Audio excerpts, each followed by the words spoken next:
What's the right size home for you? As a buyer, do you have a quick answer for the question so you can be prepared to act quickly in this low inventory and high demand market? Hi, John Cowan with Ultra Realty with another Monday real estate message for you.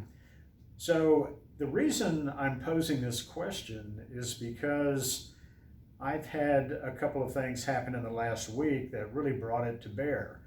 It's a tough question sometimes to answer, and that is simply because we don't know whether we're going to buy now or we're going to buy for the future. But let's jump right to some questions. How much home do you want to buy? That's a valid question. But then how much home do you need? Notice the words want and need. Okay? There's nothing wrong with wanting and needing, but we need to figure out if it's going to work. So you're going to need to give some thought to these questions, and then I think the answer will make sense. It did for one of the buyers that I was working with this week. One of the key questions that I always ask my buyers, is this a 3, 5, or a 10? They always look at me strange.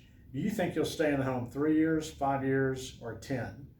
I think it's something to really think about, because I have buyers who are saying, I don't know that this is a house that's long-term for me. I have others who say, John, this is a forever house. So this is a pretty deep question to really put some thought into. How long, though, will that particular home that you may choose and that in that particular location be the right size, the right schools, the right cost to maintain for you? And what do I mean by that? The right size. So what if you have a bedroom need, but John, I'd like to have 4 bedrooms. Okay, here's the question. How many beds do you need? Well, I need 3. Okay, so you need a 3-bedroom, but you want a 4. So if you pick the right size home, can you grow into it? Is it feasible?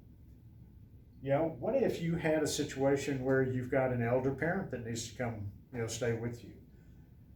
What if schools aren't a factor today, but John, this is a 10-year house for us or more, so then you need to worry about the schools as well. Okay, and then cost to maintain. Folks, really, that's a big question that isn't being asked, and but I try to pose that to my buyers.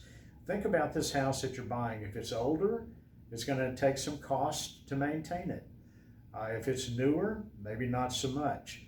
So we talk about some of those things. At what point do you want to draw the line and say, wow, I'm tired of sinking money into this house. I want something more updated, newer.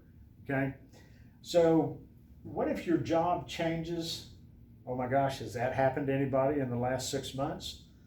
What if you could work from home? What if you had some flexibility if you were looking at a home today to maybe work from home? And I like to call flex space. Let me give you an example. I work a lot with the builders on new homes. I was in some models here recently, and I'm seeing what the builders are doing. So we walk into a foyer, we see a living area, and we see a room that typically is a dining room, okay? How often do we use what we might call a formal dining room? Well, guess what the builders are doing now? So instead of placing a light fixture in the center of the room, looking like a type of chandelier hanging down, now they're putting LED cans in, LED lights recessed, because that now could be a flex room. You can use that as a second living area. You can use it as a place for the kids to homeschool, okay? You can use it for an office, okay? So they are finding that we are seeing more of a need in the space that we're looking at, and they're trying to adapt accordingly. So here's what happened this past week. I was presented with a couple of buyer scenarios. I'm going to go through it real quick with you. Buyer number 1, scenario number 1. The family is pretty defined, okay? Meaning they know that their family is not going to grow. They also are relatively certain that parents won't have a need, to come live with them. So their particular situation is fixed or defined. So they're looking at a particular product. Here within lies some of the issues. So if you're looking at a dedicated product, in this case it was a townhome. The builder was building a 2-bedroom townhome, great layout, price worked, location was perfect, buyer was ready to move forward. I said, what if you had a 3-bedroom situation? Could that give you more flexibility for your teenager who might want to have friends over, if they want a video room, if you want a craft room, if you need to work from home? What if you had a 3-bedroom layout? That got them excited. So what's the first thing we looked at?